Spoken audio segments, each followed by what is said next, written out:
সুপ্রিয় দর্শক, আমি মুস্তফা দানিশ সবাইকে স্বাগত জানাচ্ছি সম্পাদকীয়তে। আজকের বিষয় গণপরিবহনে নৈরাজ্য, আর এই নিয়ে আলোচনার জন্য আমাদের স্টুডিওতে উপস্থিত আছেন ডক্টর এস.এম. সালেহউদ্দিন, নগর পরিবহন বিশেষজ্ঞ। মাঝখানে আছেন ডক্টর এম.এ. মোমেন, সাবেক চেয়ারম্যান বিআরটি, এবং ওই প্রান্তে আছেন মোহাম্মদ ফারুক তালুকদার সোহেল, সভাপতি Bangladesh bus truck owners association.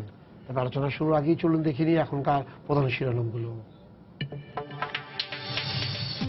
ভুয়া ভোটার তালিকা করবে এমন নির্বাচন কমিশন চায় বিএনপি। গণভবনের সংবাদ সম্মেলনে প্রধানমন্ত্রী বললেন, দল চাইলে অবসরে যেতে প্রস্তুত।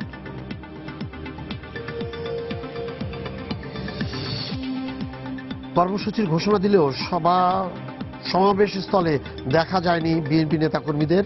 সংবাদ সম্মেলন করে বাধা দেওয়ার দাবি।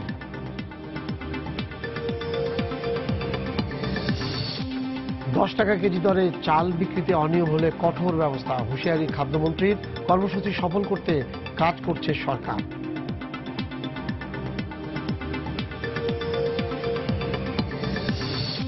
12 অক্টোবর থেকে 2 নভেম্বর পর্যন্ত ইলিশ ধরা নিষিদ্ধ, সংরক্ষণ ও বাজারজাতকরণও বন্ধ। এই সময় 40 কেজি চাল দেওয়া হবে জেলে পরিবারকে।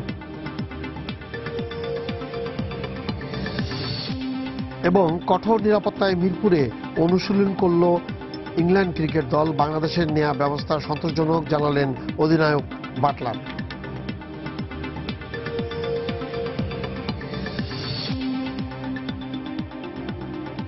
বলবেন যে এই যে সবাই চিল্লাতে চিল্লাতে সবাই শেষ হয়ে গেছে, প্রচুর প্ল্যান আছে, সবকিছু আছে, কিন্তু গণপরিবহন কোনো মতেই গণপরিবহনের রূপ নিচ্ছে না।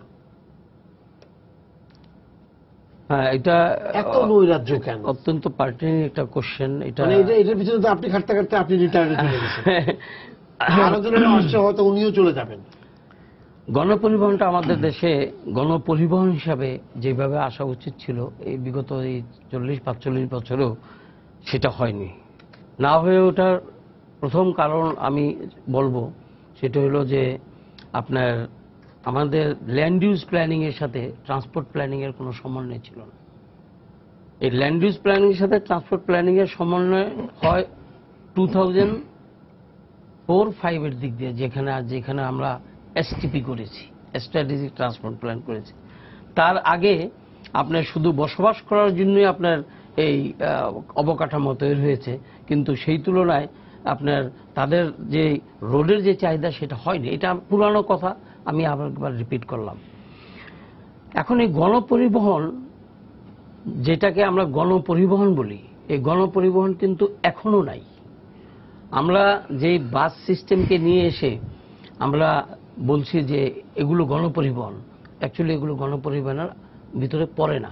এর কারণ হলো যে এরা আপনার গণপরিবহনের আওতায় আরও যে বড় পরিবহন সিস্টেমগুলো আছে, যেমন মেট্রো, আপনার বাস র্যাপিড ট্রানজিট, বিআরটি যেটাকে বলি আমরা, ইভেন সিটির ভিতরে যে ট্রেন সার্ভিস, আর ঢাকার মতো শহরে যেখানে আপনার চতুর্দিকে আল্লাহর সৃষ্টি দেওয়া একটা নদী আছে, এই নদীটাকে ঘিরে যে পরিবহনের ব্যবস্থাপনা এবং এর ভিতরে যে সমন্বয় সাধন করে যেই পরিবহন সিস্টেম করা দরকার, সেটা আমাদের এখনো আমরা শুধু বলেই আসতেছি, কিন্তু এটা কাজ ওইরকম হয়নি। আপনি দেখেন আপনার স্বাধীনতার পর থেকে এই পর্যন্ত আপনার 2005 সালে স্ট্র্যাটেজিক ট্রান্সপোর্ট প্ল্যান হওয়ার পরে 2009 সালে এটার বাস্তবায়নের শুরু হলো। 5 বছর অলরেডি নাই হয়ে গেছে, এর মধ্যে এতগুলো জায়গায় এতগুলো গাড়ি হয়ে গেছে। শুধু নাই হয়নি, 2009 সালে যখন আমরা প্রথম শুরু করি, আমি এবং আমাদের মোমেন সাহেব, উনি তখন এক্সিকিউটিভ ডাইরেক্টর ছিলেন, আমি এডিশনাল এক্সিকিউটিভ ডাইরেক্টর ছিলাম সেখানে। আমরা যখন এই মেট্রো নিয়ে কাজ শুরু করি, আপনার তারপর থেকে আজকে অলরেডি 7 বছর আপনার চলে গেছে। মেট্রো কিন্তু এখনো আপনার শুধু আমরা বলছি যে আমরা আলোর মুখ দেখেনি। এই যে প্রজেক্টগুলো আপনার বাস্তবায়নে যে এই ধীরগতি, এই ধীরগতি আমাদের শুধু প্রজেক্টকেই ব্যাহত করে না, যেই ডিমান্ডকে নিয়ে এই প্রজেক্টগুলো করা হয়, যে আমি এই 2020-তে যে আমি এই মেট্রোগুলো শেষ করব, বিআরটি 3টা শেষ করলে আমি এত % যাত্রী ক্যারি করব, সেইটাও কিন্তু ব্যাহত হয়ে গেল। এখন যদি আপনি সবগুলো শেষ করে ফেলেন, এই 20-র ভিতরে যদি সবগুলো শেষ করতে না পারেন তাহলে আপনার ডিমান্ড কিন্তু আপনি আবার বেড়ে গেল, অর্থাৎ এগুলো দিয়ে আপনার আর কোনো কাজ হবে না। নতুন করে আবার আপনাকে এই যে যেমন ধরেন এরপর ডাক্স করলো, ঢাকা আরবান ট্রান্সপোর্ট স্টাডি 2025 এর জন্য করলো, কিছুই হয়নি। 2035 এর জন্য এখন আরএসটিপি করেছে, আপনার এটাকে বলে আপনার রিভাইজড এসটিপি করেছে, যেখানে নাকি আপনার মেট্রোকে প্রাধান্য দিয়ে আপনার একটা স্টাডি করেছে। আমি সেই সম্পর্কে এখন কিছু বলবো না, আমি শুধু এইটুকুই বলবো যে ইমিডিয়েটলি বাস সিস্টেমটাকে একটা আপনার গণপরিবহন হিসাবে বাস সিস্টেমটাকে আপনারা রেশনাল করেন, বাস সিস্টেমটাকে আপনারা তৈরি করেন। ডক্টর মোমিন, আমাকে বলেন, যত প্ল্যান হয় 7 বছর 8 বছর ধরে প্ল্যান কিন্তু হয়ে আছে, এক্সিকিউশন করার কোনো ইয়া নেই, মানে ব্যর্থটা কোন জায়গায়, সমস্যাটা কোন জায়গায় দাঁড়াচ্ছে? যে আমি প্ল্যান করছি এত পয়সা খরচ করে, তারপর একটা জিনিস তৈরি করছি যে না আমি 2020 বা 2025-কে টার্গেট করে আমার এই জিনিসগুলো থাকবে।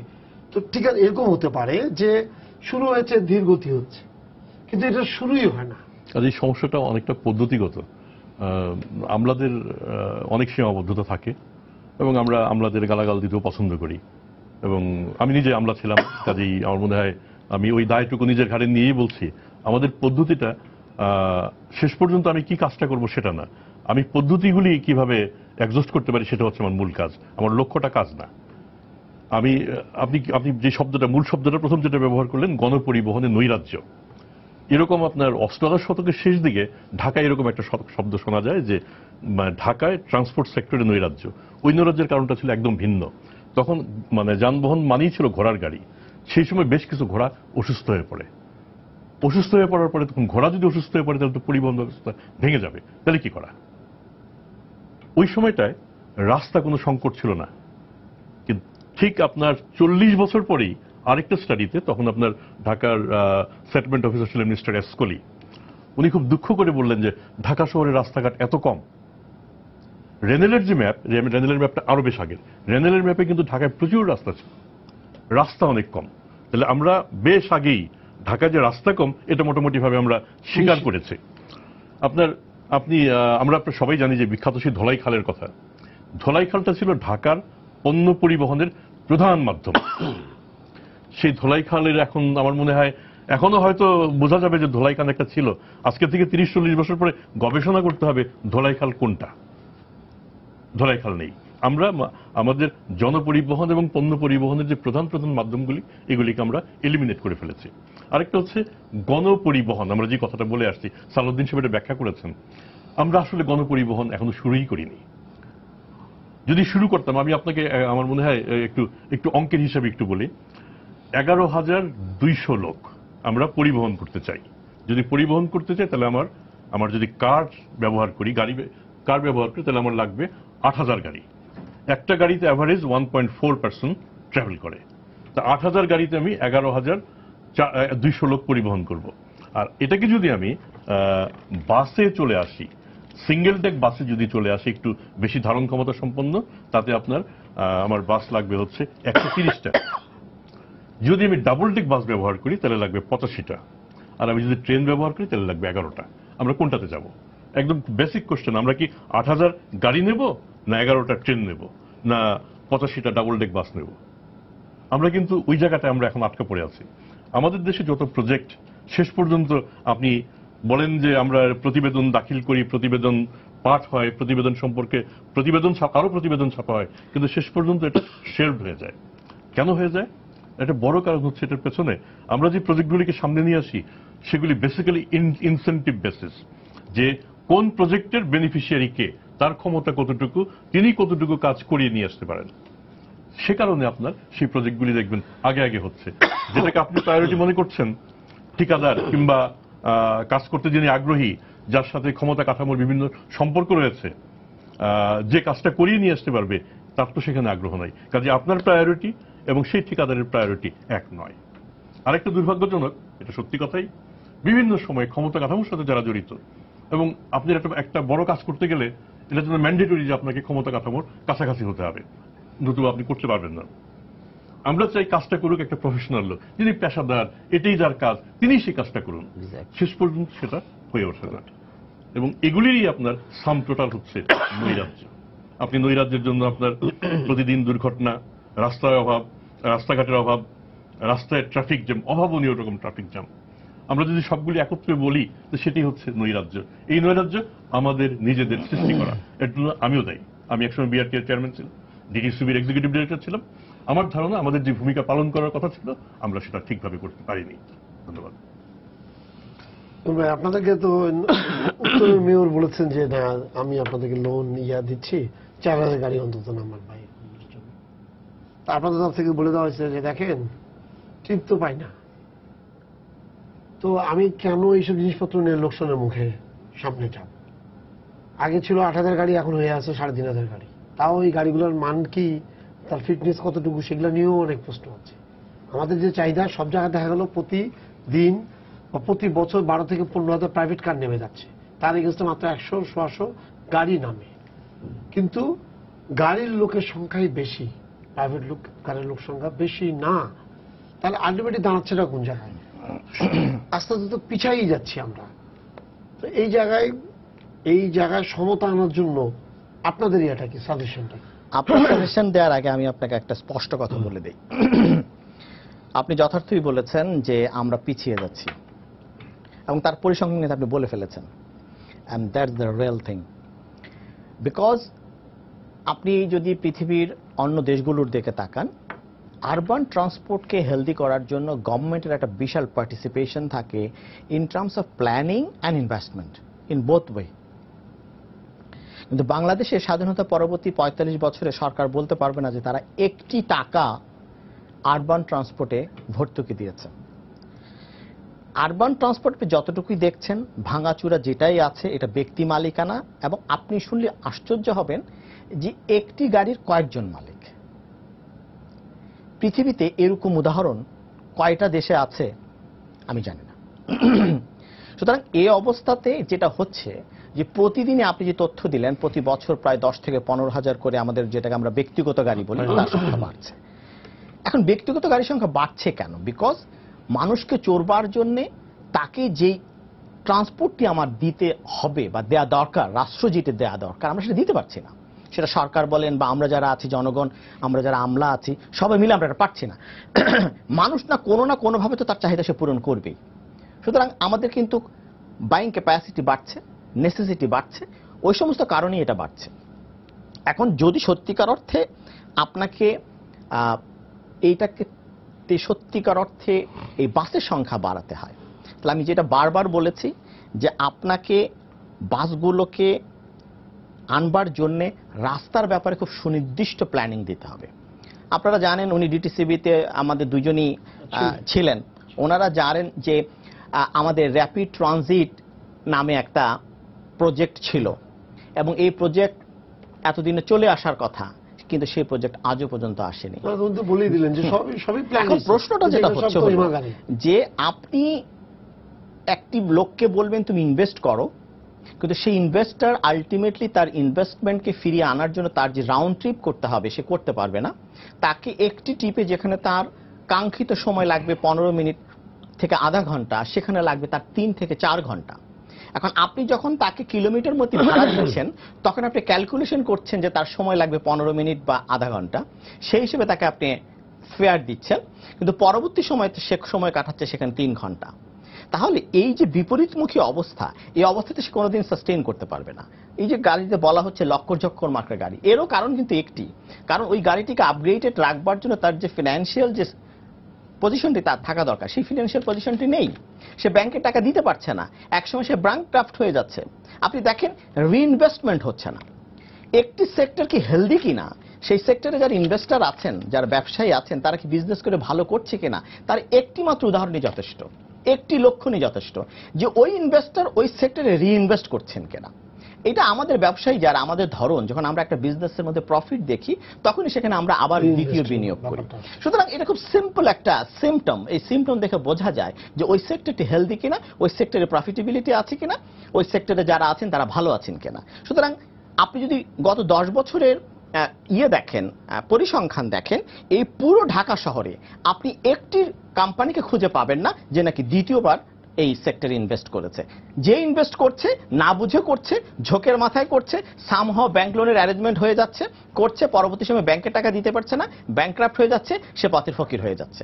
তো that is Y every day যে আমাদের যে রিকোয়ার্ড ট্রান্সপোর্ট ভেহিকেল এই ঢাকাকে চালানোর জন্য, মানুষকে নিয়ে করবার জন্য দরকার, সেই গাড়ি কিন্তু আসছে না।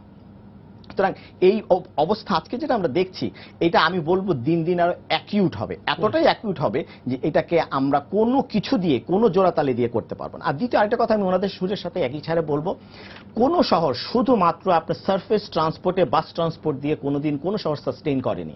সেই শহরকে বাঁচাতে গেলে মাল্টিপল সেখানে ট্রান্সপোর্টেশন সিস্টেম, আন্ডারগ্রাউন্ড, তারপর হচ্ছে সারফেস, তারপরে হলো আপনার উপরে মনোট্রেন, তারপরে হচ্ছে ওয়াটার ট্রান্সপোর্ট, এই সব কিছু মিলিয়ে একটা ইন্টিগ্রেটেড ট্রান্সপোর্ট সলিউশন দিয়ে যে শহরগুলোকে নিয়ে আমরা গর্ব করি, যাদের মতো আমরা হওয়ার স্বপ্ন দেখি, সেই শহরগুলোর ট্রান্সপোর্টেশন সিস্টেমটার দিকে যদি আপনি তাকান, তাহলে কিন্তু সেখানে সেটাই দেখবেন, সেখানে ট্রান্সপোর্টেশন সিস্টেমটাকে সেভাবে সাজানো হয়েছে।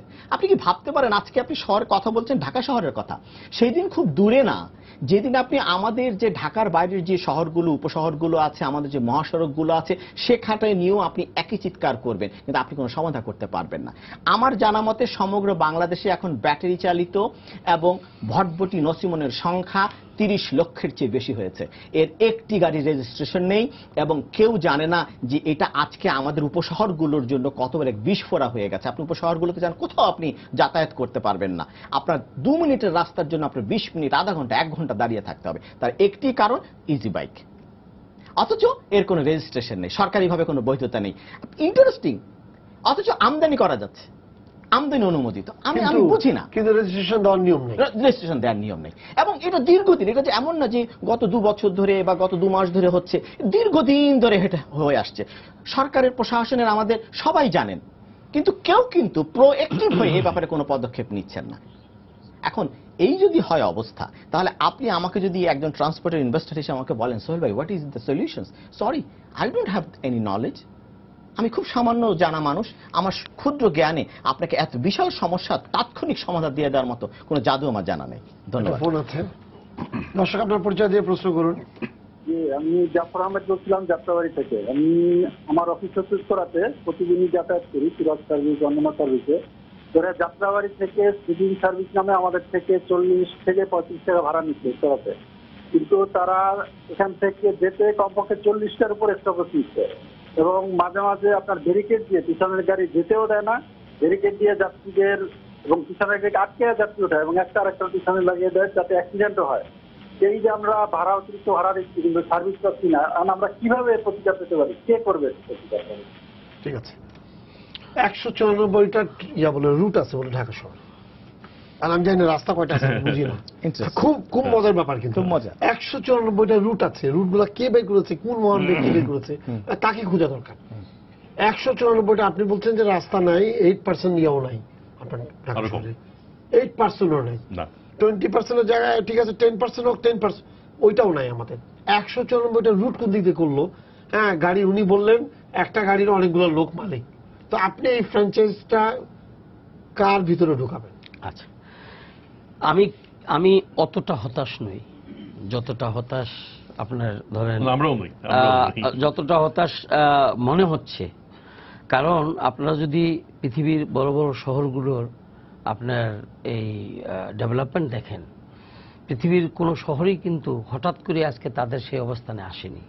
এই ধরনের সিস্টেম, এই ধরনের আপনার বাধা বহু শহরেই আপনার, কিন্তু আমাদের যে সমস্যাটা হলো যে আমরা একটা সমস্যাকে সমাধান করতে যে আমরা তার পারিপার্শ্বিকতাটা বা তার রেজাল্টের উপরে আমরা কখনো আপনার দেখি না যে what will happen if I do this.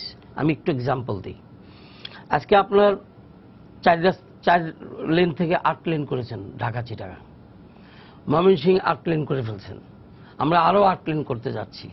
কিন্তু আপনি জানেন যে বর্তমানে যারা ট্রান্সপোর্ট সেক্টরে খুব বিখ্যাত ব্যক্তিরা যারা রিসার্চ করছেন, যেমন ম্যাসাচুসেটস ইনস্টিটিউট অফ টেকনোলজি, সেখানে যারা বড় বড় বিজ্ঞ ব্যক্তিরা যারা রিসার্চ করছেন, তাদের ফাইন্ডিংসে বলা হচ্ছে যে রাস্তা তুমি যখন বড় করবে, তুমি কিন্তু আরো ইনভাইট করতেছ ছোট গাড়ির আধিক্যকে। কারণ যখনই মানুষ ওপেন স্পেস পাবে তখনই মানুষ ছোট গাড়ির দিকে ঝুঁকে পড়বে। তাহলে যদি ইমিডিয়েট এই রাস্তাগুলো বড় করার সাথে সাথে যদি আদার অ্যাকশনগুলো যদি সরকার থেকে না নেওয়া হয়, তাহলেই কিন্তু আপনি দেখবেন আগামী 5 বছর পরে এই ঢাকা চিটাগাং রুট আপনার এরকম হয়ে যাবে। কি করতে হবে?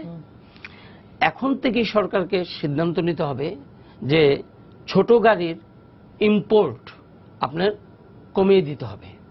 যে ছোট গাড়ি এখন থেকে ওই ট্যাক্স বাড়িয়ে না, ট্যাক্স বাড়িয়ে মানুষকে বাধা দেওয়া যাবে না, মানুষ অন্যখান থেকে পয়সা দিয়েও গাড়ি ক্রয় একটা করে ফেলবে।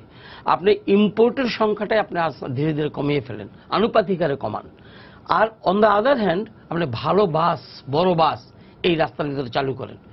সরকার বলুক যে আগামী 1 বছরে 300 বড় গাড়ি আমি নামাবো ঢাকা চিটাগাং রুটে, আর আমি 100 ছোট গাড়ি আমি কমিয়ে ফেলবো। না, কিন্তু সাজ্জাদ ভাই ওনারা যেটা বলছে যে ট্রান্সপোর্ট সেক্টরে কোনো সহযোগিতা নেই, অর্থাৎ আপনি যে লোন পাবেন তা আমি 1 কোটি টাকা দিয়ে একটা বাস নামাবো, সেই টাকা পাবো না আমি। না দানিশ ভাই, আমি একটু সাপ্লিমেন্ট করি সালাউদ্দিন ভাইকে, আপনার প্রশ্নের একটু উত্তরটা দিই 1 মিনিট। সাপ্লিমেন্ট তো দূরের কথা, আপনি শুনলে আশ্চর্য হবেন। স্বাধীনতা পরবর্তী 45 বছর ট্রান্সপোর্টে আমাদের এক একটি গাড়ির মূল্য সর্বনিম্ন 35 লক্ষ থেকে 2 কোটি 2.5 কোটি টাকা দামের গাড়ি বাণিজ্যিক পণ্য হিসেবে আসে। We don't get any industrial benefit, দো we have already declared in 2010 as industry. It's a transport industry. তা আমার প্রশ্নটা হলো যে আপনি তো আমাকে কোনো ভর্তুকিই দিচ্ছেন না, যেখানে একটি লোক 5 লক্ষ টাকাতে একটি ইন্ডাস্ট্রি করলে তার ইন্ডাস্ট্রিয়াল ক্যাপিটাল মেশিনারি সে 2% নিয়ে আসতে পারছে, সেখানে আপনি আমার কাছ থেকে ট্রান্সপোর্ট সেক্টরের বাস ট্রাক ইম্পোর্টের ক্ষেত্রে 37 থেকে 57% পর্যন্ত আপনি আমার থেকে ডিউটি নিচ্ছেন। আপনি আবার বলছেন যে ট্রান্সপোর্টে আপনি ভালো কিছু করতে চান। আচ্ছা, আমি এই জায়গাটা শুধু একটু একটু দ্বিমত পোষণ করবো এবং সহমত পোষণ করি। প্লিজ। প্রথমত সম্ভবত সরকারি চাকরি করার কারণেই বোধহয় এটা আমার মধ্যে ডেভেলপ করে গেছে। আমি সাবসিডির পক্ষপাতী কখনোই না, কোনো শিল্পের জন্যই না। সাবসিডি লাগবে না, যেটা লাগবে সেটা হচ্ছে এই শিল্পটিকে দাঁড় করাবার জন্য সহযোগিতা। সেই সহযোগিতা না, সাবসিডি না। কিছুক্ষণ আগে আমরা যেটা চাচ্ছিলাম যে ঠিক আছে আমাদের ইম্পোর্ট ডিউটিটা কমে যায়, এই ইম্পোর্ট ডিউটি তাহলে গভর্নমেন্টের পকেট থেকে টাকা যাচ্ছে না, গভর্নমেন্টের ইম্পোর্ট খাতের ইনকাম খানিকটা কমছে কিন্তু গভর্নমেন্টের টাকা যাচ্ছে না। কাজে সেই সহযোগিতাটা যদি হয় তাহলে আমার মনে হয় এতে ক্ষতির কোনো কারণ নেই। আর আরেকটা ব্যাপার, আমরা প্রাইভেটাইজেশনের কথা বহু কথা বলতে বলতে মুখে ফেনা তুলে ফেলেছি, কিন্তু আপনি যদি দেখবেন সরকারের একটি অদ্ভুত প্রবণতা হচ্ছে সেন্ট্রালাইজেশন। আমি প্রাইভেটাইজেশন বলছি কিন্তু আমার একটি স্ট্রং হাত সেখানে আমি দিয়ে রাখছি যাতে প্রাইভেটাইজড পুরোপুরি না হতে পারে। এটি মানে কোনো পার্টিকুলার কোনো সরকারকে বলা না, এটা হচ্ছে আমাদের যে পদ্ধতি, এই পদ্ধতির মধ্যেই আমরা প্রাইভেটাইজেশনকে বিকশিত হতে আমরা দিচ্ছি না। এটা একটা আমার মনে হয় এটা আমাদের স্বীকার করে নিতে হবে। আমি ট্রান্সপোর্ট সেক্টরে রোডস সেক্টর ছাড়াও আমি বিমানেও কাজ করেছি এবং সেখানেও আমি দেখেছি যে মূলত সরকার যে সহযোগিতা করা দরকার সেই সহযোগিতা তো হচ্ছেই না, অনেক ক্ষেত্রে ভূমিকাটা অসহযোগীর হয়ে যাচ্ছে। কাজেই আপনার নৈরাজ্য খানিকটা বাড়বে। শুধু আমি আরেকটা কথার সাথে যোগ করব, আমি সোহেল তালুকদারের মতো অতটা হতাশাবাদী নই, কারণ আমি ব্যাংককের অবস্থা দেখেছি। 80-র দশকে ব্যাংককে ভয়াবহ অবস্থা ছিল, কলকাতায় ভয়াবহ অবস্থা ছিল।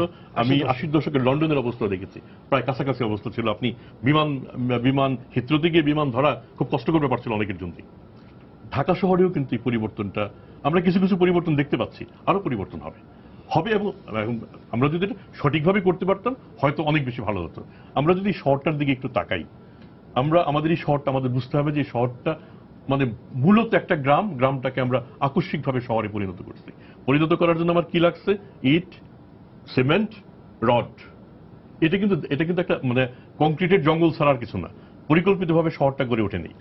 আর যে কোনো ক্ষেত্রে যে কোনো শহর আপনি যদি ভালো করতে চান, ট্রান্সপোর্ট ব্যবস্থা যদি ভালো করতে চান, এটার সাথে আপনার ভূমি ব্যবস্থাপনা এবং পরিবহন ব্যবস্থাপনা যদি সমন্বিত না করতে পারেন এটা কোনোদিনই ভালো হবে না, কোনোদিনই ভালো হবে না। আমি আগে করতে হবে আপনার প্ল্যান, অবকাঠামো, তারপরে হচ্ছে বসতি। যে 168 নর্থের উত্তরের এরা বলেছেন যে ভাই আমি 5টা রং লাগাই বাসে, এটা আমি জবাব এই জবাবটাই আমি দিচ্ছি। শুনে এটা তো আপনারা তখন থেকে যে প্ল্যান করছেন 2004 সাল এখন আমরা কাজ করছি এর উপরে। আমি বলছি আপনাকে, আমি আবার বলছি যে আমরা হতাশ হব না। সেটা হলো যে এই যে 168টা রুট, 170টা রুট, এই রুটগুলো আসলে কোনো পরিকল্পিত রুট নয়। কেউ বাস নিয়ে আসছে 10টা, আপনার আরটিসি আছে, আরটিসির কাছে গিয়েছে যে আমি 10টা বাস আনছি, আমি এই রুটে গাড়ি চালাবো। এখন সেই রুটের ক্যাপাসিটি কত, এই রুটের ডিমান্ড কত, যায় কিনা সেটাও ডিমান্ড কত, এগুলো স্টাডি করা হয়নি। আমরা এখন যে কাজটা এখন বর্তমানে মেয়র, মহান ব্যক্তিরা বসে, আপনার মেয়র, উত্তর সিটি কর্পোরেশনের মেয়র মহোদয় একটা টাস্ক নিয়েছেন, সেটার সাথে আমিও ব্যক্তিগতভাবে জড়িত। সেটা হলো এই টোটাল এই রুটগুলোকে আমরা 8 থেকে 10টা মেগা রুটে নিয়ে আসব, 8 থেকে 10টা রুটে নিয়ে আসব, এবং এগুলো আপনার 8 থেকে 10টা কোম্পানি চালাবে। কাউকে আপাতত বিট্রে করা হবে না, কারণ হঠাৎ করে আপনি কাউকে বাদ দিতে পারবেন না। কাউকে বিট্রে করা হবে না। এগুলো নিয়ে আপনার লেআউট প্ল্যান হচ্ছে, এগুলো নিয়ে আপনার মানে কোম্পানি ভিত্তিক তৈরি করার জন্য এগুলো নিয়ে কাজ হচ্ছে। It's a very difficult job, কিন্তু আমরা এগুলো নিয়ে কাজ করছি। সরকার এর ভিতরে এগুলো নিয়ে আপনার সহযোগিতা করছেন যাতে এই কাজটা তাদের, ধরেন আপনার red service, yellow service, green service, এরকম সার্ভিস নাম দিয়ে আপনার কয়েকটা কোম্পানি এই গাড়িগুলো চালাবে। কিন্তু এই জিনিসটা আমরা কেউ নতুন কিছু আবিষ্কার করিনি। বগোটাতে আমি দেখে এসেছি একই জিনিস। বগোটাতে কিন্তু না না না না না, আমরা ফ্র্যাঞ্চাইজ শুরু করেছিলাম 2009 সালে। আমরা 2009 সালে উত্তরা থেকে আপনার আজিমপুর পর্যন্ত আমরা করেছিলাম, এবং ইট গেভ এ ট্রিমেন্ডাস আপনার ইম্প্যাক্ট। কিন্তু আনফরচুনেটলি ওই যে বললাম যে একটা ইন্টারেস্ট গ্রুপ এর ভিতরে ঢুকে যে এই টোটাল সার্ভিসটাকে নষ্ট করে ফেলেছে। এখন আমার প্রশ্ন হলো যে এখানে শুনেন, এখানে সবাইকে আপনার একমত হতে, political commitment is a very must. আপনি এই সিটিকে যদি ডেভেলপ, সত্যিকার অর্থে ট্রান্সপোর্ট সেক্টরকে ডেভেলপ করছেন, সিটিকে যদি আপনারা দাঁড়া করাতে চান, এখানে সবাইকে মিলেমিশে কাজ করতে হবে। এখানে একক পদ্ধতিতে বা একক সিস্টেমে আপনি এটাকে দাঁড়া করাতে পারবেন না। আজকে ধরেন ঝিলমিল হচ্ছে, আজকে আপনার এদিকে পূর্বাচল হচ্ছে, কোনো ক্রমেই যাতে আমরা একই ভুল না করি যে ওখানে আমরা যাতে করে ল্যান্ড ইউজ প্ল্যানিং এর সাথে ট্রান্সপোর্ট প্ল্যানিংটা ওই 25-75 বা 30-70 এই রেশিওতে যদি আমরা কাজ না করে যাই, যে 30 for the road sector and 70 for others, আপনার বাড়িঘর, মাঠঘাট, এগুলো আমি যা দেখছি তো দেখি এটা তো না 3% তাহলে same thing will happen. City কর্পোরেশনের কথা আসলে আমি নিজে একসময় এই ঢাকা, তখন অবিভক্ত সিটি কর্পোরেশনের আমি প্রধান নির্বাহী কর্মকর্তা ছিলাম। আমরা সিটি কর্পোরেশনের মেয়রদের খুব ক্ষমতাশালী ভাবি, কিন্তু কার্যত তাদের আপনি আমি আমাদের মাননীয় একজন তরুণ মেয়র একসময় বললেন যে ঢাকাকে তিনি আলোকিত শহরে পরিণত করতে চান। I was so happy. আমি পরে দেখলাম যে আলোকিত শহরের যদি আমি দুইটা মানে ধরি, বিদ্যুৎ, আরেকটা যদি ধরি শিক্ষা, দুইটার একটাও তার হাতে নেই। বিদ্যুৎও তার হাতে নেই, শিক্ষাও তার হাতে নেই। আজকে মাননীয় মেয়র যে পরিকল্পনা করেছেন, সাধুবাদ জানাই। কিন্তু এবার আপনি বলেন যে এই মেয়র সাহেবের তার এলাকার উপরে কতটুকু কর্তৃত্ব আছে। আমরা একটা কাজ করি না কেন, আমাদের ঢাকা সিটি কর্পোরেশন বিভাগে বিভক্ত, ঠিক আছে, ট্রান্সপোর্ট সেক্টরের দায়িত্ব মেয়রদের হাতে দিয়ে দিই, মেয়ররাই চালান। আমি মনে করি সেটা অনেক বেশি ইফেক্টিভ হবে, কারণ মেয়র সাহেবকে চিন্তা করতে হবে যে আমি যদি এটা ভালো করে না চালাতে পারি, সামনে নির্বাচনে আমি পাস করতে পারবো না। কিন্তু আমার কিন্তু সেই কমিটমেন্ট। আমি একটা কথা বলি, ওই যে বললো যে ইন্টারেস্ট গ্রুপ যেটা ফাইন, ওই ইন্টারেস্ট গ্রুপ তাহলে কি করবে? আপনি তো মেয়রের কাছে দিয়ে দিবেন। ঠিক আছে, না আমি তো মেয়রের কাছে দিলাম, মেয়র তখন ওরা তো তখন মনে করে যে এটা মানবতা লাঠি দিয়ে দেওয়া হয়েছে। ঠিক আছে, মানে সমস্যাগুলো কি হচ্ছে? ওই ইন্টারেস্ট গ্রুপ কিন্তু কোনো মতেই, উনি বললেন আপনি ফ্র্যাঞ্চাইজ রোড উত্তরা থেকে আজিমপুর পর্যন্ত করলাম, ভালোভাবে চলছিল, দিল একটা ইন্টারেস্ট গ্রুপ, এটা শেষ করে। না, আপনার সেই এই ইন্টারেস্ট গ্রুপ আমরা আমাদের মানে আপনি যদি সেই কথা যদি বলি, 47-এ যখন পাকিস্তান স্বাধীন হলো, তখন জিন্নাহ সাহেব মন্ত্রীদের তালিকা করলেন, তালিকা চূড়ান্ত হয়ে গেল। তখন করাচি চেম্বারের প্রেসিডেন্ট তালিকা চেয়ে পাঠালেন যে তালিকা ঘোষণা করার আগে আমি একটু দেখে দেব 47-এ, এবং সেই সময় উনি ঘোষণা একটা নাম কেটে নতুন আর একটা নাম বসিয়ে দিলেন। তো কাজে আমরা এর মধ্যে আমরা বসবাস করি। এখন প্রশ্ন হচ্ছে আপনার সালাউদ্দিন সাহেবের কথায়, সোহেল সাহেবের কথায় এসে গেছে যে আমাদের যদি সেই পলিটিক্যাল কমিটমেন্ট থাকে, এবং পলিটিক্যাল কমিটমেন্ট কিন্তু সোহেল সাহেব দিতে পারবে না, আমিও দিতে পারবো না, আপনার পক্ষে দেওয়া সম্ভব নয়। এটা আসতে হবে একদম সর্বোচ্চ পর্যায় থেকে, এবং সেটা ট্রিকল ডাউন করবে নিচে। সেই পলিটিক্যাল কমিটমেন্ট যদি থাকে, না হয় কোনো উপায় নেই। আমি একটা ছোট্ট আরেকটা এক্সাম্পল আমি দিচ্ছি। মেট্রো ম্যানিলা এর মেয়র ছিলেন ফার্নান্দো বায়ানি। ফার্নান্দো বায়ানি তার মেয়রশিপের প্রথম দিকটাতে খুবই কুখ্যাত মেয়র হিসেবে পরিচিত হয়ে উঠেছিলেন। তার প্রধান কারণ ছিল তিনি প্রচুর ভাঙচুর করা শুরু করলেন। মানে এখনকার বর্তমান প্রেসিডেন্টের মতো যে আমি উনি ভাঙচুর শুরু মাদক কোনো লোককে রাখবো না, উনি ভাঙচুর শুরু করলেন। তার কথা হচ্ছে যে আমি ম্যানিলার রাস্তা বড় করব, কার রাস্তা কে মামলা করবে দেখা যাবে। এবং উনি ভাঙতে ভাঙতে ভাঙতে ভাঙতে একটা পর্যায়ে মানে বাইরের দাতা সংস্থা খুব আগ্রহী হলো, এত কাজ করতেছে, এবং ফাইনালি আজকে ম্যানিলা শহর অনেক সুন্দর। সিটি কর্পোরেশনে থাকাকালীন আমরাও চেষ্টা করেছিলাম যে শহরের ভেতরে কিছু কিছু রাস্তা একটু বড় করব, এবং শেষ পর্যন্ত একটা পর্যায়ে মাননীয় কমিশনারদের চাপে এবং অন্যান্য চাপে আমরা পিছিয়ে আসি। কমিশনারদের ভাষ্য হচ্ছে তাহলে তো সামনের ইলেকশন আমরা ভোট পাবো না, একই সাথে মেয়র সাহেবেরও কথা, এটা তো আমার নির্বাচনকে এফেক্ট করবে। কাজেই এই কমিটমেন্টটা যদি একেবারে উপর থেকে আসে যে না আমরা এই কাজটা করবোই, ভালো কাজ করলে কিন্তু আপনার পপুলারিটি একটু কমবে না। ফার্নান্দো বায়ানের পপুলারিটি কমে নাই, শেষ পর্যন্ত সেটা হয়েছে। ইরানের যিনি মেয়র ছিলেন, পরবর্তী সময় গভর্নর ছিলেন, হি বিকেম প্রেসিডেন্ট, তার কিন্তু পপুলারিটি বেড়েছেই।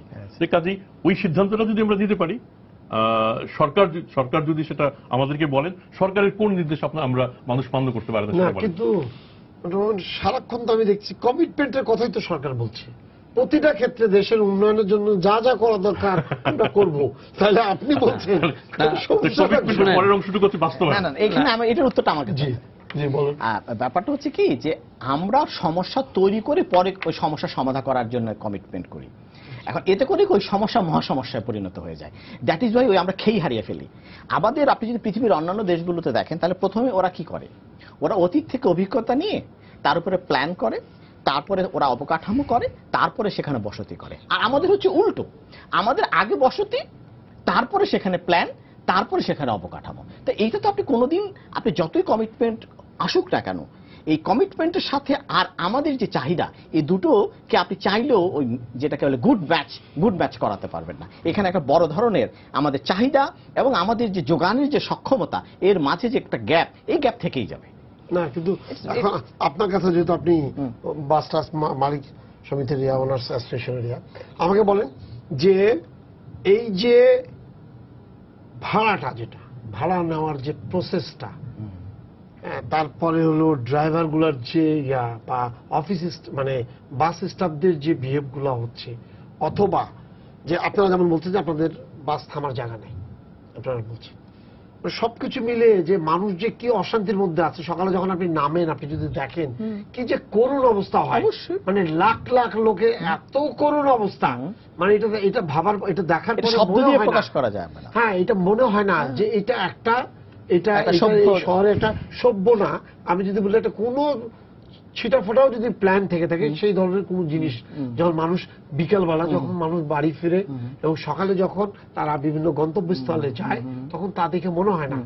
এবং এত এর মধ্যে আবার তারা বলে যে দেখেন 10টা স্টপেজ জায়গায় 30টা স্টপেজ থামাচ্ছে, হ্যাঁ 10 টাকার ভাড়া 20 টাকা নিচ্ছে, কখনো বলছে নন স্টপ, কখনো বলছে গেট লক, কখনো বলছে হ্যাঁ সবকিছু লক, এই নামেই চলছে। আমি উত্তর দিই। প্রথম কথাটা হচ্ছে যে এই আলোচনার মধ্যে একবার এসে গেছে, আমিও একবার বলেছি যে যতদিন পর্যন্ত একটি শহরের মধ্যে আপনি হাজার হাজার গাড়ির মালিককে রাখবেন, ইন্ডিভিজুয়াল পার্সোনাল বেনিফিটকে আপনি প্রশ্রয় দেবেন, ততদিন পর্যন্ত এই যে কম্পিটিশন, যে আমাদের একজন দর্শকও বলল যে গাড়িকে বাঁকা করে রেখে সমগ্র দেশের মানুষকে আটকে রেখে দিয়ে সে এককভাবে স্বার্থ নেওয়ার জন্য এসেছে। দিস ইজ ট্রু, আমি তো অস্বীকার করছি না। কিন্তু ঢাকা শহরে একটা গাড়ি, নতুন গাড়ি কিন্তু ঠিক থাকে না। না না না, আমি ওইটাই বলছি। দ্বিতীয় হলো যারা চালাচ্ছে, who are they? Most of them they don't have driving license. আপনাকে আমি একটা পরিসংখ্যান দেই, এখানে আমাদের বিআইটির এক্স চেয়ারম্যান সাহেব আছেন। ড্রাইভিং লাইসেন্স নাই, কিন্তু আপাতত তাদেরকে দিচ্ছে ড্রাইভিং লাইসেন্স এবং আমাদের যে গাড়ির সংখ্যা, এর মধ্যে আপনি যদি ফারাক শুনেন, বিশাল ফারাক। এই পর্যন্ত আমাদের প্রায় 27 লক্ষ গাড়িকে রেজিস্ট্রেশন দেওয়া হয়েছে। আমরা লাইসেন্স ইস্যু করতে পেরেছি মাত্র 16 লাখ সামথিং। এখন এখানেই প্রায় আপনি দেখেন প্রায় 10 লক্ষ লাইসেন্সের কমতি। এখন মজার ব্যাপারটা হচ্ছে আমাদের মতো একটা দরিদ্র দেশে বা তৃতীয় বিশ্বের দেশে, উন্নয়নশীল আমরা এখন হতে যাচ্ছি বলতেছে, মধ্যম আয়ের দেশ হতে যাচ্ছি, এমন একটা দেশে আপনার এত বড় একটা গ্যাপ রেখে আপনি যদি আমাকে একজন পরিবহন সেক্টরের একজন প্রতিনিধি হিসেবে আমাকে বলেন যে এই কথা বলবার জন্য যে আমার যত ড্রাইভার আছে সবাই লাইসেন্সধারী, সবাই খুব ভালো, এটা একদম ডাহা মিথ্যা কথা। আমি এই মিথ্যা কথা বলতে এখানে আসিনি। বাস্তবতা হচ্ছে আমাদের মালিকদের মধ্যে অনেকেই পরিবেশ পরিস্থিতির কারণে এই লাইসেন্সবিহীন ড্রাইভারদের দিয়ে গাড়ি চালাচ্ছে, ম্যানেজ করে চালাচ্ছে। এখানে এটা আপনি ওই জায়গাগুলোকে যদি সত্যিকার অর্থে অ্যাড্রেস করতে চান, আমি যে কথাটি গত কয়েকদিন আগে একটা টক শোতে বলেছি যে আমাদেরকে দ্রুত এই যোগান এবং চাহিদার মাঝখানে একটি সংযোগ আনতে হবে। এই সংযোগ আমাদের যে বিআরটি এর যে সক্ষমতা, বিআরটি এর যে কতগুলো আপনার ট্রেনিং সেন্টার আছে বা তাদের লাইসেন্স দেওয়ার যতগুলি জায়গা আছে, সেখান থেকে যদি আমরা হিসাব করি যে তাদের কতগুলো কর্মকর্তা আছে, প্রতিদিন একটা কর্মকর্তা কতজন করে লোকের পরীক্ষা নিতে পারবে, কতগুলো করে লাইসেন্স তারা বছরে দিতে পারবে, তাহলে আমি মনে করি আগামী 100 বছরে এই লাইসেন্স ইস্যু করা সম্ভব না। সুতরাং তাহলে সমাধানটা কোথায়? সমাধানটা পৃথিবীর অন্যান্য দেশ কিন্তু এই জাতীয় ক্রাইসিসকে ফেস করেছে। পৃথিবীর অন্যান্য দেশ কি করেছে? বাইরে থেকে হায়ার করে এক্সপার্টিস নিয়ে এসেছে, প্রাইভেট সেক্টরকে ওয়েলকাম করেছে, পিপিপি প্রজেক্ট করেছে, করে এই জাতীয় প্রবলেমগুলোকে একটা সার্টেন পিরিয়ডের মধ্যে তারা অ্যাড্রেস করেছে। আমি বারবার বলছি যে এই জায়গাটাতে আমাদেরকে বেরিয়ে আসতে হবে, আমাদেরকে মনটাকে একটু বড় করতে হবে, যাদের অভিজ্ঞতা আছে, এক্সপার্টিস আছে, জ্ঞান আছে, তাদেরকে নিয়ে আসে, তাদেরকে নিয়ে এখানে এই জিনিসগুলোকে দ্রুত গতিতে দেওয়ার ব্যবস্থা করতে হবে। আপনি একদিকে বলবেন আপনি লাইসেন্স ছাড়া চালাতে পারবেন, আরেকদিকে আপনি গাড়ি ইম্পোর্ট করছেন, আরেকদিকে আপনি লাইসেন্স পাওয়ার কোনো ব্যবস্থা নেই, ট্রেনিং এর ব্যবস্থা নেই। ট্রেনিংটা একটা মানে নামমাত্র ট্রেনিং। পৃথিবীর প্রত্যেকটি দেশে যখন একটি লোককে লাইসেন্স দেওয়া হয় তার মধ্যে একটি সময় তাকে মহাসড়কে নিয়ে যাওয়া হয়, মহাসড়কে তার ট্রেনিং দেখা হয়। বাংলাদেশে কি যে ড্রাইভিং যে লাইসেন্সগুলো দেওয়া হচ্ছে সেটা কিভাবে দেওয়া হচ্ছে আপনি জান? বিআরটির একটি নির্দিষ্ট জায়গার মধ্যে একটা জিগজ্যাগ ট্রেনিং করবেন, আপনি ব্যাক করবেন, একবার সামনে যাবেন, আপনি ট্রেনিং করেন। বাট এটা একটি লোকের সক্ষমতা যাচাই। এই যে আমরা দুর্ঘটনা নিয়ে কথা বলি, একটি লোক কি সত্যিকার অর্থে মহাসড়কে গাড়ি চালাতে উপযুক্ত কিনা, তার ওই সংক্ষিপ্ত সময় ওই জিগজ্যাগ ড্রাইভিং দিয়ে কিন্তু প্রকৃতপক্ষে তার যে মান এক্সপেক্টেড, যেটা হলে সে নিরাপদে গাড়িটা চালাতে পারবে এবং আমাদের অন্য মানুষদেরকে নিরাপদে রাখতে পারবে, সেই জিনিসটি কিন্তু ওই পরীক্ষার দ্বারা নিয়ন্ত্রণ করা সম্ভব না। সুতরাং সেই জায়গাটিকে অ্যাড্রেস করতে হবে। এখানে আমি এখানে সোহেল সাহেবের সাথে একমত পোষণ করেও আমার একটা প্রশ্ন ওনাদের কাছে, যে আপনাদের মতো যারা বড় বড় অপারেটর, যাদের শত শত গাড়ি আছে, আপনারা নিজেদের উদ্যোগে সবকিছু সরকার করে দিতে পারবে না। আমাদের ইকোনমি, আমাদের ইনফ্রাস্ট্রাকচার এবং আমাদের আপনার ম্যান পাওয়ার সরকারের সম্ভব না যে আপনার 37 লক্ষ বা 40 লক্ষ ড্রাইভার তৈরি করা। আপনারা যারা বড় বড় অপারেটর আছেন, আপনারাও কিন্তু আপনাদের ভিতরে সিন্ডিকেট করে, যেটা আপনি বললেন যে আপনারা নিজেরাও কিন্তু ড্রাইভার তৈরি করতে পারেন। আপনারা যদি driver, mechanical staff, store personal, এই 3টা ক্যাটাগরিতে যদি আপনারা লোকদের প্রশিক্ষণের বন্দোবস্ত করেন, সরকারকে যদি আপনারা বলেন যে যতটুকু সরকারের হেল্প দরকার এগুলা তৈরি করার জন্য, সরকার সেটা ততটুকু করবে, আপনারা আগে আসেন। কারণ সবকিছু কিন্তু আপনার ধরেন আমরা বিআরটিসি, আমি যখন বিআরটিসি দিয়েছিলাম আমার মনে আছে যে আমি ইউনিভার্সিটির ছাত্রদেরকে ট্রেনিং এর জন্য আমি এই বিকল্প ক্রিয়েট করেছিলাম। ইট ওয়াজ মি, যেন কি এই যে বিকল্প বাস ব্যবস্থা সব ইউনিভার্সিটি পাস করা ছেলেদের নিয়ে করেছিলাম, সোনালী ব্যাংকের টাকা। হ্যাঁ, কিন্তু আমার কথা হইলো যে হ্যাঁ, এবং ওইটা আমিই ছিলাম উদ্যোক্তা। আজকে দেখেন প্রায় 18টা বিআরটিসি ট্রেনিং ইনস্টিটিউট বিভিন্ন ডিস্ট্রিক্টে পড়ে আছে। হ্যাঁ, কেন পড়ে আছে? Nobody is utilising.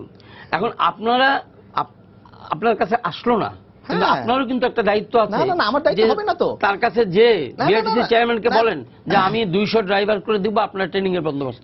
না, এখানে আসেন না আপনি, আপনার ওই ট্রেনিং তো সে নিতে যাবে না। আপনাকে আমি যে জায়গাটাকে অ্যাড্রেস করতে যাচ্ছিলাম সালাউদ্দিন ভাই, আমি এটা নিয়ে কাজ করছি। আমি নিজে আমার প্রতিষ্ঠান থেকে একটা ট্রেনিং সেন্টারের উদ্যোগ নিয়ে আমি অনেকটুকু এগিয়েছি, কিন্তু এখন মূল প্রবলেম কোথায়? আমার এখানে কেউ আসবে না।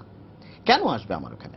আমার এখানে এই কারণে আসবে যে আমি যখন তাকে একটা স্পেসিফিক্যালি অনেকগুলো জিনিসকে আমি নিতে চাচ্ছি, সে বলছে না আমারটা দরকার নেই, আমি তো লাইসেন্স ওখানে পেয়ে যাচ্ছি। আপনি ট্রাই টু আন্ডারস্ট্যান্ড। সো আপনার যে গোড়ার যে গলদ, সেই গলদকে ঠিক না করে যদি আপনারা আমার মতো লোককে বলেন যে ইউ কাম এন্ড ইনভেস্ট, ওইটাই আমি বলছি, সরকার যতটুকু করণীয় সরকার এইটুকু সরকারকে করতে হবে। উনি কিন্তু যে পয়েন্টটা বলেছেন, এখন উনি একটা ওনার যে প্রতিষ্ঠান আছেন, ওনার যে পরিবহন সেক্টর আছে, উনি একটা করার চেষ্টা করলো। এখন উনি চিন্তা করেছেন যে না, তাকে হাইওয়ে থেকে আরম্ভ করে সব জায়গা থেকে একটা পরিকল্পিতভাবে ওই জিগজ্যাগ লোহা দিয়ে জিগজ্যাগ করাবেন না। তো এখন যিনি লাইসেন্স দিতে যাবেন, হ্যাঁ, যার বয়স হলো 36 বছর, সে 16 বছরের 18 বছরের লাইসেন্স নিয়েছে, কারণ তাহলে সরকারি চাকরি পাওয়া যায়, কারণ ও হলো 8 পাস। আর একটা সমস্যা দেখে বুঝতে পারবে না, কিন্তু বুঝতেই পারছেন তার বয়স বেশি, কিন্তু তার এরকম। এখন সে কি, সে জিগজাগের মধ্যে দিয়ে লাইসেন্স পেয়ে যাচ্ছে। তো উনি যখন এই কোম্পানিটা খুলবেন এখানে, তো ওখানে কে যাবে? না ওই যে বললাম না দানিশ ভাই, আমি একটা সরকারের আমি আমার অভিজ্ঞতাটা বলি। আমার কোম্পানিতে আমরা এখন স্ট্যান্ডার্ড করেছি, তোমার লাইসেন্স থাকুক আর যাই থাকুক, তুমি যদি আমার কোম্পানিতে চাকরি পেতে চাও তাহলে আমাদের একটা ট্রেনিং প্রসিডিউর আছে, এই ট্রেনিং প্রসিডিউরে আসতে হবে। আপনি বিশ্বাস করবেন, স্ট্রেট ডিনাই করছে আমরা কোনো, আমাদের লাইসেন্সে আমরা কোনো আপনাদের কোনো ট্রেনিং প্রসিডিউর, চাকরি দিলে দেন, না দিলে না দেন। চমৎকার, ভেরি সিম্পল। শেষ পর্যায়ে আছি, চমৎকার, ভালো কথা বলেছেন। আমার মনে হয় সোহেল তালুকদারের কথা থেকে শুরু করি।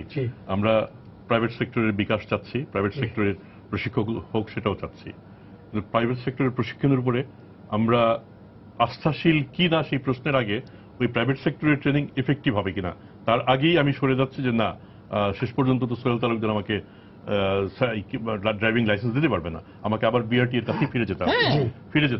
আর বিআরটি এর কাছ থেকে যদি আমি লাইসেন্স নিই, আমার এত কিছু শেখার কি দরকার? শুধু একটা এক্সাম্পল হিসেবে আমি বলি, আমার বেশ আগে একজন বিআরটি এর চেয়ারম্যান ছিলেন নাজমুল হাসান সাহেব, উনি খুবই চমৎকার মানুষ। নাজমুল সাহেব উনি ব্র্যাকের সাথে যুক্ত ছিলেন।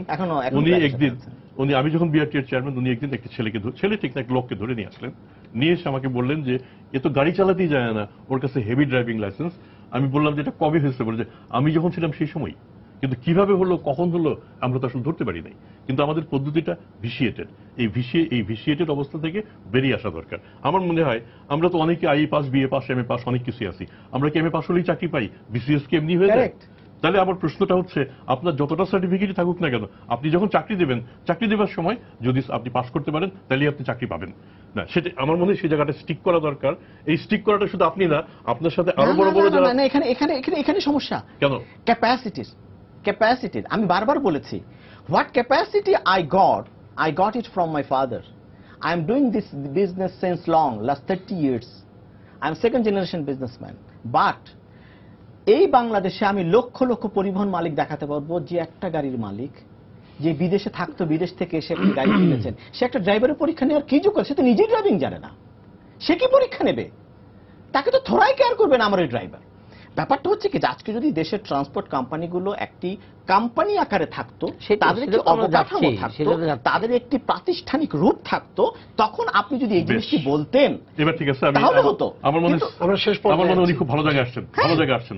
এখন এই কাজটা করে দেওয়ার দায়িত্ব কি সরকারের?